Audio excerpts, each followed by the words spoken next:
Walang ginikilingan, walang pinoprotektahan, walang kasinungalingan, serbisyong totoo lang.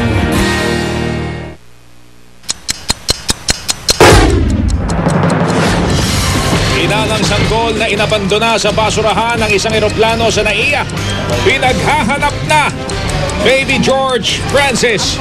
Malusog na malusog at pinipilahan na raw ng mga gustong mag-ampon sa kanya. Isa pang bagong silang na sanggol, iniwan sa basurahan sa Maynila. Sa Pangasinan naman, sanggol, nilanggam na dahil napabayaan ng inang may diferensya umano sa pag-iisip.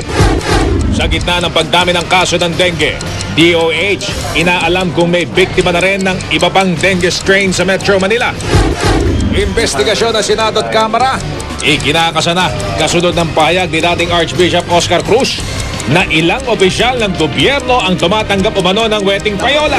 Pangulong Aquino, tiniyak na hindi kukonsintihin ang mga opisyal na mapapatunayang sangkot sa iligal na sugal. Exclusive! Congressman Manny Pacquiao, sinimula na ang pagkukondisyon para sa laban kay Antonio Margarito. Lumagari sa training, pag-aalaga sa mga anak at sa Kongreso. Lady Gaga, big winner sa MTV Video Awards. Justin Bieber, wagi rin.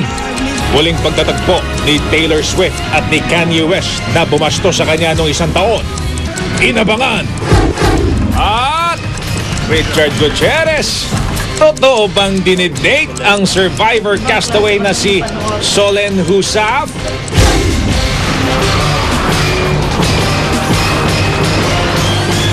Mula sa GMA Network Center, narito si Mel Bianco, Mike Enriquez. Ito ang 24 Oras.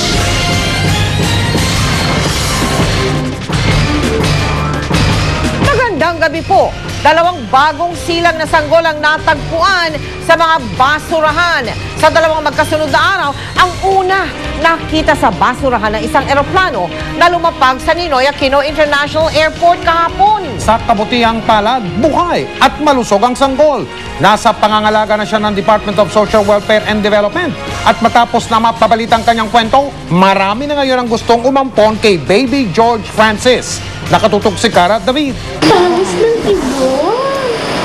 Ang dami-daming balat. Kung titingnan ng mamula-mulang balat, malusog na katawan at maamong mukha ni Baby George, di mo iisiping kahapon lamang ay natagpuan siya sa isang basurahan. Pasado alas 11 kahapon nang dumating ang Gulf Air Flight 154 mula Bahrain. Laking gulat ng lahat nang makita sa basurahan ng naturang eroplano ang isang bagong silang na sanggol. Balot ng dumi, dugo at nakadikit pa ang puso. Puno siya ng tissue sa mukha, sa katawan. Nagpinunasan ko yung mukha niya, tinanggal ko yung nasa mukha, dahil nilinis ko sa may part ng bibig niya. Dinala sa DSWD Reception and Study Center for Children ng sanggol. Pinangalanan nitong George Francis ng mga taga-NAIA batay sa flight code ng Gulf Air. Dimaano naman ang apelyidong pansamantalang pinagagamit sa sanggol, alinsunod sa apelyido ng nakakita sa kanyang si Tristan Dimaano. Binigay naming name is George Francis Dimaano. Kung wala tayong birth record ng bata, hindi natin ma-identify who are the parents. Lalabas po kasi yun as foundling child siya. So, for identity purposes, ibibigay muna natin for the meantime yung name ng finder. Ayon sa DSWD, maayos daw dumede at malusog na malusog raw si Baby George. Pero hanggang ngayon, di pa raw nila natatagpuan ang mga magulang ng sanggol. Wala pa rin daw lumalapit sa kanila para akuin si Baby George. Patuloy ang pakikipag-ugnayan nila sa NAIA at pulis. Kung mapatunayan kasing sinadyang itapon at abandonahin ang sanggol, pwedeng kasuhan ng neglect ang mapapatunayang ina ni Baby George sa ilalim ng anti-child abuse law. Hindi si Baby George ang unang batang inabandona ng magulang. magulang. Sa datos ng DSWD, umabot sa 986 ang inabandona mula Enero noong 2008 hanggang Pebrero 2009. Pero may mensahe ang DSWD sa mga magulang. If you think na hindi ninyo kayang alagaan yung mga anak ninyo, may mga proper way po of abandoning your children. Hindi lang yung basta iiwanan kung saan-saan. Marami po tayong mga ahensya ng gobyerno and then the non-government organization na pwede nyo pong mapuntahan. Marami ang tumatawag ngayon sa DSWD gustong ampunin si Baby George. Pero sa ngayon, di pa siya maaaring ipaampon. Ayon sa DSWD, kailangan pa kasing maghintay ng 3 buwan at maisa publiko sa telebisyon at radyo na nasa kanila si Baby George bago siya tuluyang ideklarang abandoned child ng korte. Cara David, Nakatutok, 24 Oras. May impormasyon na ang pulisya kung sino ang posibleng ina ng sanggol na iniwan sa eroplano ng Gulf Air. Isa raw po itong Pilipina at kapag nakumpirma, mananagot sa batas ang naturang ina. Nakatutok si Chino Gaston. Hawak na umano ng mga pulis sa NAIA ang pangalan ng babaeng pasahero ng Gulf Air Flight 154 na hinihinalang ina ng sanggol na iniwan sa eroplano. Pero biniberipika pa raw kung ito nga ang nanay ng batang inabandona. Text message lang daw kasi mula sa isang empleyado ng Gulf Air ang nakita nila. Isa sa mga gagawing hakbang ay ang pagtutugma ng pangalang hawak nila sa flight manifest ng airline pati na rin sa record ng DFA.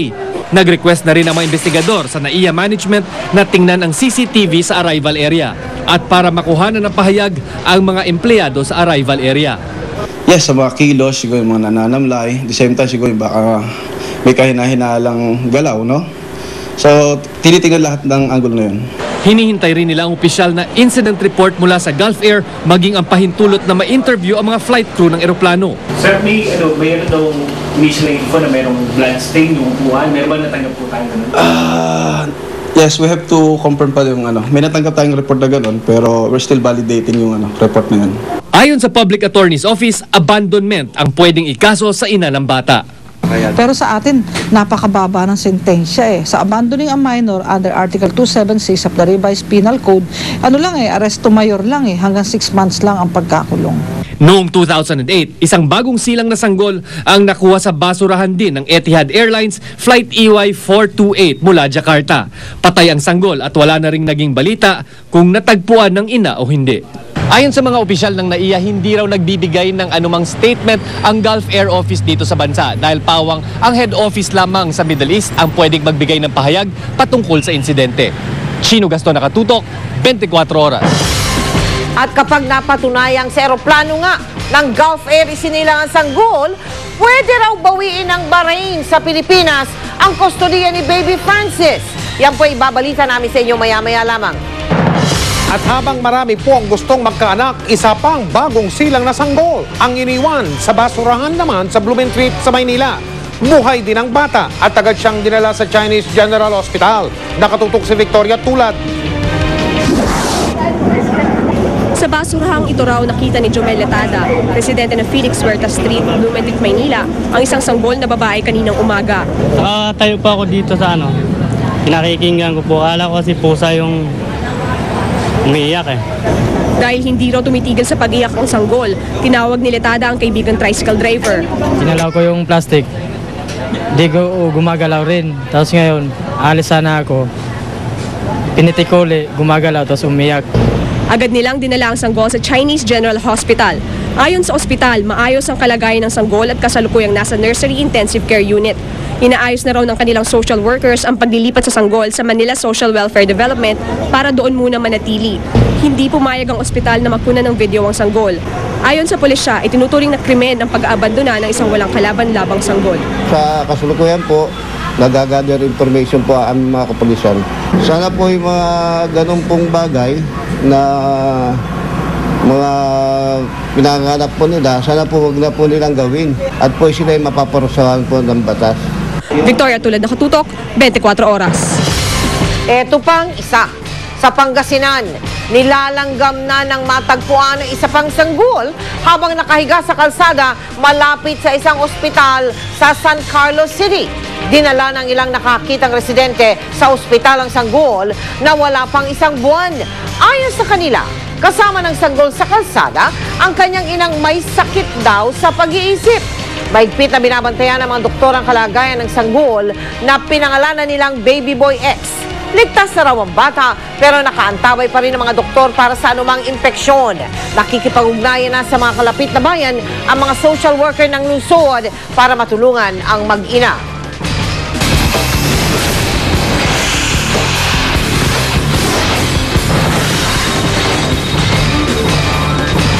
Walang awa-awa sa mga opisyal ng gobyernong mapapatunayang kumukubra ng weteng payola. Yan ang tiniyak ngayon ni Pangulong Noynoy Aquino. Pero duda ang Pangulo sa tiyempo ng pasabog tungkol sa weteng, ngayong bumubuo ang gobyerno ng komprehensibong plano kontra weteng. Nakatutok si Lay Alvis. Pag nahasap ko siya, pasensyahan tayo. Walang awang mangyari. Lagot daw kay Pangulong Noynoy Aquino ang sinumang mapapatunayang nagbubulsa ng weteng payola. Ayon sa Pangulo, yan daw ang pruebang hindi kinukonsinti ng gobyerno ang weteng. Yung papatayo ka ko lang mga penalty sa batas. Ewan ko kung meron talaga magpapatokso ng gano'n. Kasabay nito, giit ng Pangulo, wala siyang utang na loob sa mga weteng lord. Sa totoo lang po, noong kampanya, meron mga nagpapadalang fillers, sila ho yung sektor na hinindihan na namin to begin with. Pero hindi raw maaalis sa Pangulo na isiping pakanalang ito ng mga tatamaan ng operasyon ng gobyerno kontra weteng. Kahina-hinala raw kasi ang tiyempo ng pagsulpot ng issue. Noong isang linggo lang daw kasi, nagpulong sila at inutusan niya si DILG Secretary Jessie Robredo na bumuo ng komprehensibong plano para puksain ang weteng. That might be also part of the bigger plan, no? Na gagawa kami ng issue with regards to weteng. Ayaw pangalanan ni retired Archbishop Oscar Cruz ang mga tinutukoy niyang opisyal. Pero nagdududa ang Pangulo sa impormasyon ni Cruz kaugnay ng halaga ng umano'y weteng payola na tinatanggap ng mga opisyal ng Aquino administration. Barya lang daw kasi ang sinasabing 2 milyong piso kada buwang payola kumpara sa 37 bilyong halaga ng industriya ng weteng. Taliwas din daw sa aligasyon ni Cruz na mas talamak ang weteng ngayon kesa noong administrasyong Arroyo. Because I was given information, for instance, of a weteng lord that was liquidating all of his assets with the expectation na tapos na yung industriya nila. That was also last week. Kasama sa komprehensibong plano na binubuo ng gobyerno kontra weteng ay ang pagpapalakas ng Small Town Lottery o STL. Doon sa mga proposals namin sa kanila, hindi na talaga pwedeng mag-concentrate yung magsama ang weteng at saka ang STL. Makikita na talaga doon dahil yung operator mismo ang magsusumbong na kung merong papasok na illegal doon sa lugar ng area of operation nila. Sa weteng, 900 sa piso. Sa atin po ay 800 sa piso, ma'am. Ang pinag-iisipan natin ngayon ng bagong board, pinag-iisipan po ng PCSO, nagpentay. Yan din po yata ang isa sa recommendation ng ating DILG at Kapulsan.